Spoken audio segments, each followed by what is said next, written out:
Hello and welcome back to Down the Track. It's me and my co-host Aziz. Sorry, we've been away for a few days.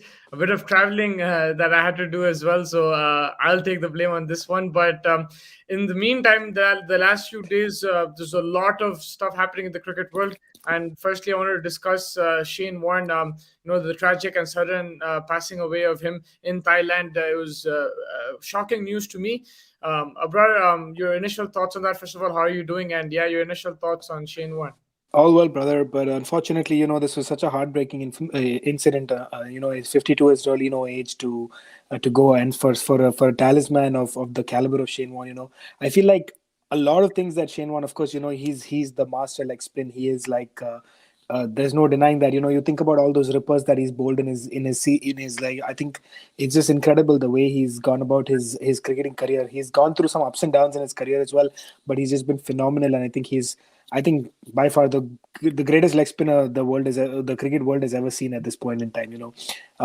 In terms of leg spin, I don't think anyone comes close at this point. So he's been fantastic. He's really been a role model for a lot of players, and I think some of the things that go unnoticed. He's always been like a very passionate player and a passionate coach. He's been passionate about Rajasthan Royals. The one thing that we see a lot, irrespective of course, he won them the trophy in 2008. But even through the downs of Rajasthan Royal, he's always been their supporter. He's been pumping them on. He comes in as a mentor and kind of pushes them and tries to make things going for them. It's just been fantastic, and it's really sad to see him. I was seeing some of the highlights. Some of the wickets that we don't even talk about. If any other bowler bowls that, and you're going all completely going berserk about it, and then you see Shane Warne. It's just like any other day in Shane Warne's life. That's the kind of caliber that he had as a bowler. Yeah, Fantastic. a fabulous career, like you said, and he could spin it on glass, any conditions. Shane Warne was always there, and the thing is, he loved to win, and he was very smart as well when it Yeah. came to his cricketing brain. Like you talked about the Rajasthan Royals, the way he led that side, an inexperienced side, no one gave them a chance. But he's that kind of guy. You give him like a few bricks, and he'll kill it. It doesn't matter what happens, what kind of team he has. He's always looking to win, and we always talk about that Australian team, that legendary team. There was McGrath. He was coming into bowl after McGrath, Gillespie, but it didn't really matter for him. Whichever team he played in, he was always looking to win, whether it was Rajasthan Royals or whether it was Australia.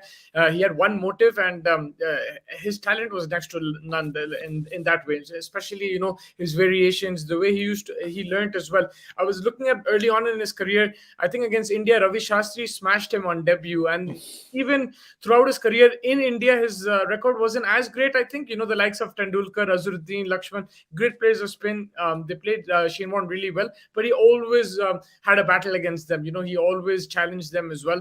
And whether it's that '99 World Cup for Australia, that 2005 Ashes against England, he was the main man, right, for Australia. You could say without Shane Warne, that series might have not been as close. He like kept Australia in the game, and it was of course his talent, his skill, and determination to win always. Absolutely, like you said, fantastic. His eye for talent also, I think, is something that goes a little unnoticed. In 2008, he picked up a Ravindra Jadeja and he called him a star.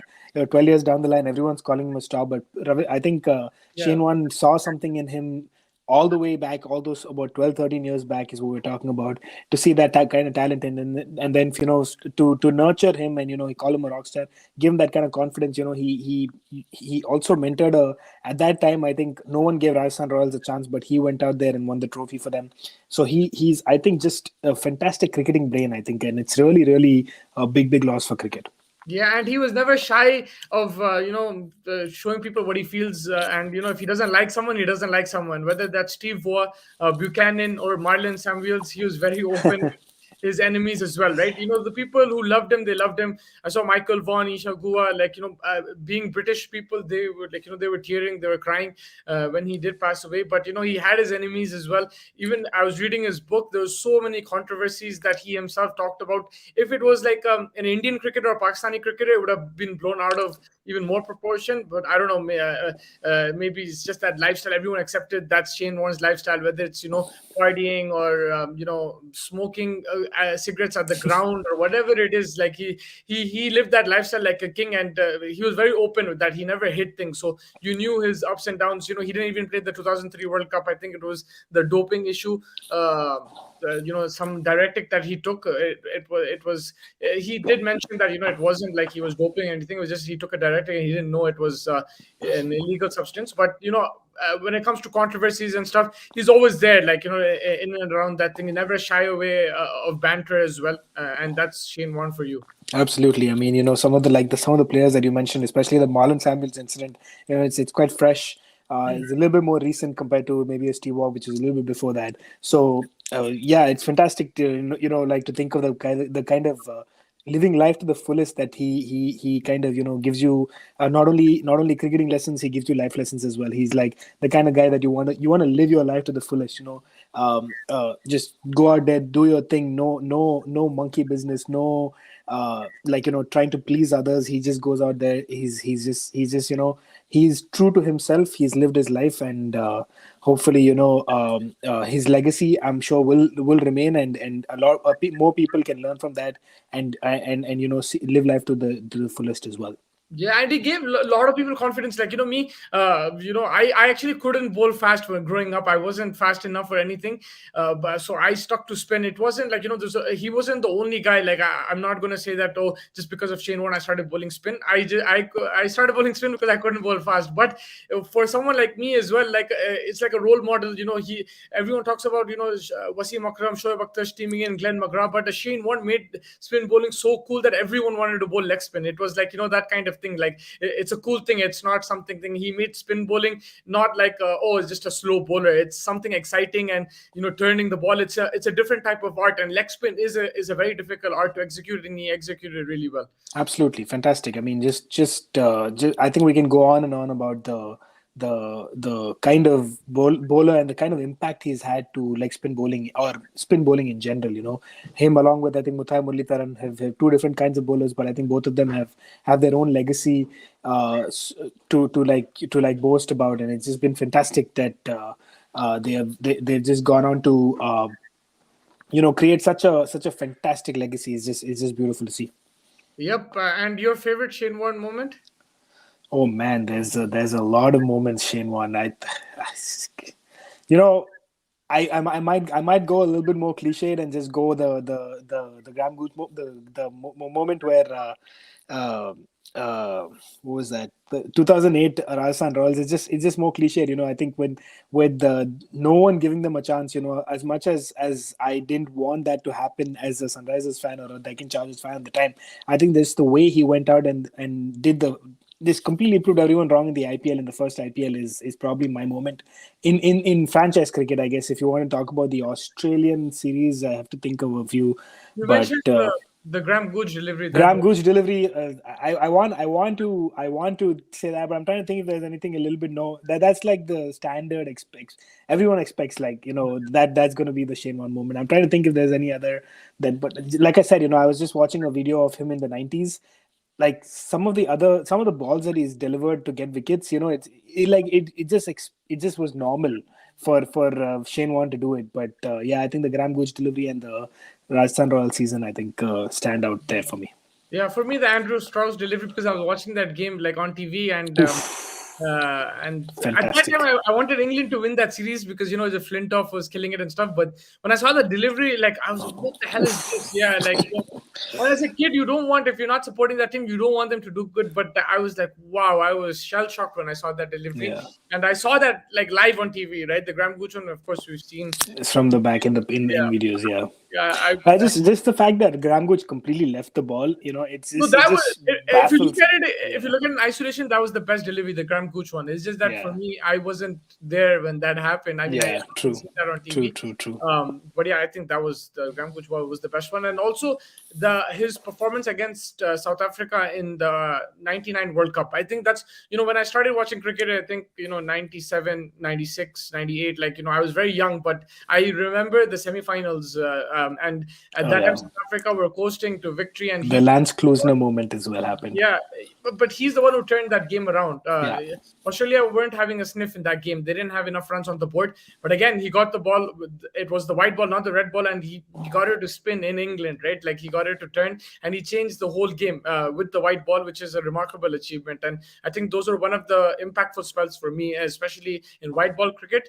Unfortunately, we didn't see him in the 2003 World Cup. Otherwise, I don't think no one stopped Australia, but I don't think anyone would have stopped them even more, if you want to say, if he played that. But yeah, I think that 99 semi-final, that was an outstanding performance. Even against Pakistan in the finals, he was really good. So yeah, fantastic. Yeah, that 98 finals, you're actually right now. That like jog my memory back a little bit. That's just he really brought them back into it, and then Lance Krusner gave them an opening in the end, they had to finish it off. So yeah, fantastic. I'm just glad he was able to go out there, win that World Cup. He deserves to win it all in the cricketing world, and he's done that. So hats off to him.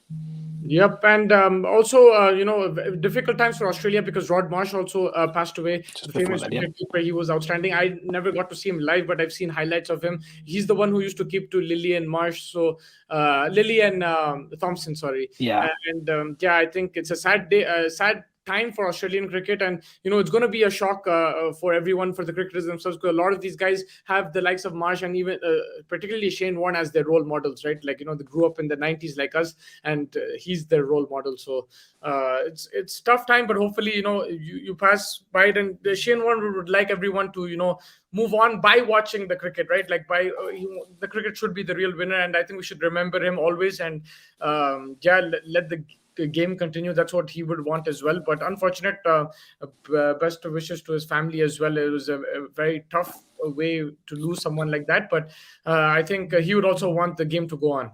Absolutely. I think you live through the moments of the fantastic player that he was, and you hope that more people take some learnings from him and come out there and do like Spin Proud again. Yep, and just to wrap it up, Don, a lot of cricket happening. India 1-0 against Sri Lanka. West Indies, England, very fascinating test matches, very evenly poised right now. West Indies 202 for 4, England 300 all out, and your boy Johnny Bairstow at it again, scoring 141-man army. A lot has been said about how the England is struggling because of the IPL and everything. The only player in the top 6 to play in the IPL scores a century. All the others are chilling in their 40s and 30s. So it's you can keep fighting about the IPL, but that is there to stay, and you have to figure a way out to change your ideologies and try to make like test cricket working for you in England. I think there's the problem was not really Anderson and Broad. There's a deeper rooted problem, and they have to understand that and try to fix that. So I think this is going to be a good test for England. I think the way they kind of come out of this one will be very very telling. And at this point in time, I think very, very evenly poised game, like you said. Only 2 days up. I'm pretty sure a result will be available unless the rain, as long as the rain stays away, I guess. But I think that this is a very evenly poised and a good test match to watch after what has been a abysmal Rawalpindi test wicket. I think this is a good wicket to kind of get test match back into the thing. Every bad test match like that really starts putting questions in people's minds. But I think that this is what test cricket really is. And two gripping days and 3 more left now. Yeah, man. I think the Rawalpindi Test match, you mentioned it. I think that's a perfect example of why I prefer those dust bowls in India. The match finishing in 2-3 days. That's exactly why, because this is the complete opposite, and it's very boring from that side of things. And hopefully, I think in Karachi and Lahore it'll be better test matches. And it was a shame because there was a full crowd there. It was great to see cricket in Pakistan, and hopefully they learn from it. I don't want to be too critical because they are having cricket after such a long time, especially a big test match. I would say they played against South Africa, they played against Zimbabwe, Bangladesh, but a big series against Australia. I think some pressure also on the curator and stuff. So I'm not going to blame them too much, but hopefully we get to see improvement. Yeah, but 1,000 plus runs and only 14 wickets is just unacceptable. I read some stat that after every 100 runs there was 1 wicket falling. So yeah, so I think it was about 1,000 plus runs for sure, because I think Pakistan scored 400, then Australia scored 400, then these guys scored about 200-300. Yeah. So almost with 1,100 runs and only 4 wickets for Pakistan. I Yeah, think that's extremely worrying for Australia, and I think they yeah. might have to look at bringing in Swapson again. Yeah, great to see Imam Ulak as well to perform like that, 200s back to back, and one of the few Pakistani players to do that. And all the criticism that he gets about nepotism and everything, he's silencing those critics. So happy for him from that end.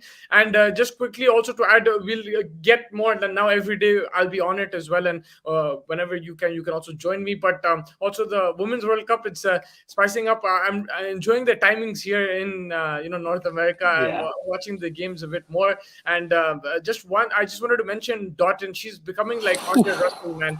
Whether it's the bat or the ball or now in the field, The that field, journey. what a catch! Oof. Yeah. I really enjoyed that game. That West Indies England and West Indies New Zealand. I think the way West Indies are playing. I think we mentioned Vinay also mentioned that the dark horses, and they're playing like that now. And they've two big scalps for the West Indies. Absolutely. I mean, fantastic. We had England and when we were talking about the preview of the series, I think we had England and New Zealand in the top four, and they go out there and beat both of them. Yeah. So fantastic. I mean, the dark horses, and rightly so. They have two big scalps, and it's on them now. They have their road to the playoffs pretty much set. I think just continue doing what they're doing, and who knows? It might end up in victory for them. Yep, and it's good to see them, in the 50 over format also, like playing the prolonging innings, taking responsibility in the middle overs. We saw they started off really good in the first few overs in the power play, and then they Lost dipped, a but then few. they fought back as well. Yeah. So I think that's really good. And their fielding and bowling has been on point. Yes, there are drop catches, but England were abysmal in the field. I think they dropped a lot of catches, and that cost them the game in the end. And just very quickly, today's game is India versus New Zealand, big game. And India have had a very Good start. a poor series before this ahead of Yes. the World Cup. But how things change. India going in with momentum, beating Pakistan, and New Zealand losing to West Indies. So let's see what happens if momentum is a thing, or will history repeat itself? Will New Zealand continue their dominance? It'll be interesting to see. But this Indian team, I think they're slowly waking up now, and the good thing is they've adjusted to conditions as well. We saw against Pakistan they were far superior. They knew exactly how the conditions would play out, and they won the toss. They didn't panic too much. 245, they got Pakistan all out for 100 and odd. So they're understanding conditions better now. Absolutely. I think that start was, I think, a wake up call for them. I think a good start for them against Pakistan. The start, I mean, before the tournament when they had their practice games, those were poor. But I think good start to the sort of, like you said, if the momentum can keep going on for them, I think this. But I think New Zealand will also kind of have a wake up after losing to West Indies, which was somewhat unexpected. And I think that it will be very important for them to win this game. The home side wouldn't want to have their backs against the walls in the next couple of games in the group stages. So I think it's going to be very important. I think they're going to see a resurgent New Zealand side, so it's going to be a lot at stake for India to really be on top of their game if they want to go and win that one. Yep, 100%. And I promise you, 15 minutes. We went 2 minutes above extras. That's But thank you so much for your time. Is there anything else you wanted to add? No, I think I'm just looking forward to the game today between India and New Zealand, and then of course the India-Sri Lanka second test match is also. I want to see if that finishes. I just want to see if it finishes in 2 days or 3 days. Like how long will India take to kind of clean that up? Is this something I want to see? Yeah, I agree. I want a Virat Kohli 100 as well, so that's probably another reason as well. Yeah, that still hasn't come yet. We've seen Jadeja score hundreds. We've seen everything, but also just to end on that, I think Virat Kohli. I was seeing that despite being in such poor form, his average is still right up there, man. He's still fifth. He's still the best Asian batsman out there right now in the Test match. I just saw that on Twitter today. I'm like, wow, man, what is this like? So he's right up there, and credit to him. But I just hope he can score a century and just shut people up who've just been talking absolute nonsense now. Yeah, it's a long time coming. Hopefully, we get to see it soon. Hopefully, we get to see a good Australia-Pakistan Test match as well. The West Indies England is already on a roll right now. It's good to see a lot of Test cricket done. We'll watch that and 50 overs, and then get ready for the IPL. We'll quickly change to the IPL. We'll quickly adapt. So I think it's a really good change. Test cricket is always the best cricket for me, and let's hope for some good pitches, especially in the subcontinent. And the West Indies one, we already know that the pitch is amazing. It's going to be fun to watch. Absolutely. Thank you so much for joining me. It was a special episode, and hopefully I will catch you very soon. Yes, sir. Take care, man.